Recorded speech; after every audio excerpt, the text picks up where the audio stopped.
मैं के गिरी अपने चैनल के एजुकेशन एंड फाइनेंस पे आपका स्वागत करता हूँ।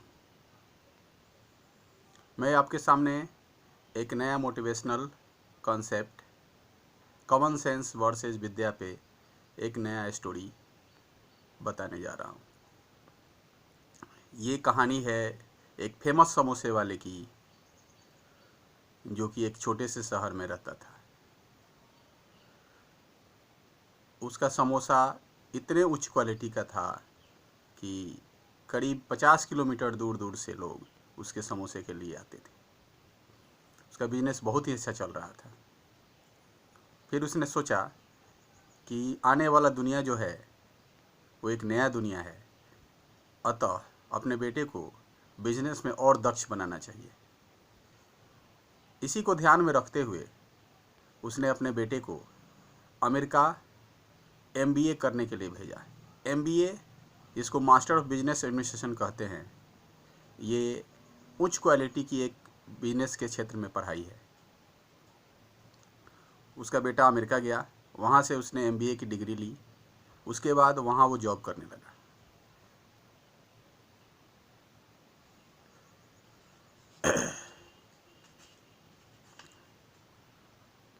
तभी 2008 की घटना है जब अमेरिका में रिसेशन स्टार्ट हुआ। रिसेशन के कारण वहाँ पे महंगाई बढ़ने लगी, लोगों की नौकरियाँ छूटने लगी। इसी क्रम में उसके बेटे की भी नौकरी चली गई, जिसके कारण वो वापस अपने घर आ गया। एक दिन वो समोसा शॉप पे गया, तभी उसने देखा कि समोसे के अंदर मूंगफली, काजू और उच्च क्वालिटी के मसाले यूज किए जा रहे हैं, जो कि काफ़ी कॉस्टली होते हैं।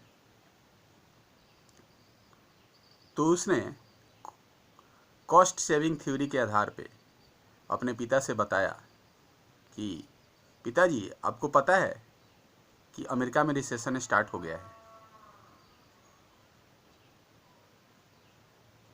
उसके पिताजी को रिसेशन के बारे में कुछ भी नहीं पता था। उसने डिटेल्स में रिसेशन के बारे में बताया कि रिसेशन आने से क्या क्या होता है। बिक्री कम हो सकता है, नौकरियां चली जाती है, जिसके कारण मैं भी यहाँ पे आ गया। उसके पिताजी को तो पूरी बात समझ में नहीं आई, लेकिन फिर भी उन्होंने माना कि मेरा बेटा चूँकि मुझसे ज़्यादा पढ़ा लिखा है, वो बाहर की दुनिया देख आया है, अतः वो ज़्यादा जानता है। यही समझकर उन्होंने उसकी सारी बातें मान ली।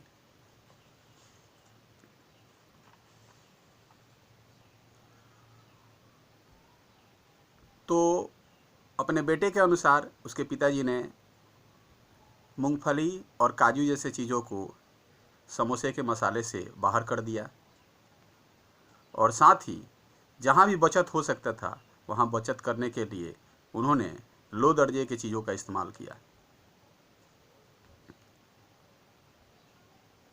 फिर उसके बाद क्या हुआ कि धीरे धीरे दुकान की बिक्री डाउन होने लगी, जिससे उनका बिजनेस कम होने लगा।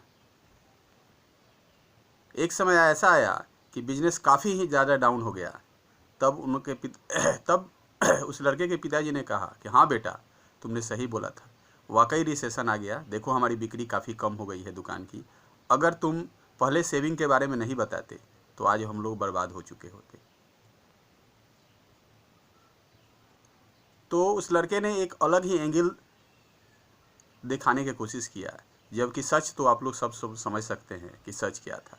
सच ये था कि कॉमन सेंस अप्लाई ना करके एक खास टाइप का सो कॉल्ड पढ़ा लिखा थ्योरी अप्लाई करने के कारण एक बहुत ही फेमस दुकान, चलने वाली दुकान, एक बहुत ही फेमस समोसे की दुकान बंद के कगार पे पहुंच गई। जिसके पीछे रीज़न ये था कि उसकी दुकान चलने के पीछे कारण ये था कि उच्च क्वालिटी का समोसा बिक्री होता था वहाँ, जिसके कारण लोग दूर दूर से वहाँ समोसा लेने के लिए आते थे। लेकिन सेविंग करने के तरीके के कारण उसके बेटे के समोसे की क्वालिटी काफ़ी ही गिर गई, जिसके कारण लोग उसके दुकान से दूर भागने लगे, और अंततः नतीजा ये हुआ कि उसके दुकान बंद के कगार पर पहुंच गई। अतः इस स्टोरी से ये शिक्षा मिलती है कि हमें जहाँ पे कॉमन सेंस अप्लाई करना चाहिए वहाँ पे किसी और तरीके का इस्तेमाल करना बेवकूफ़ी ही साबित होता है। मिलते हैं अगले भाग में। बाय।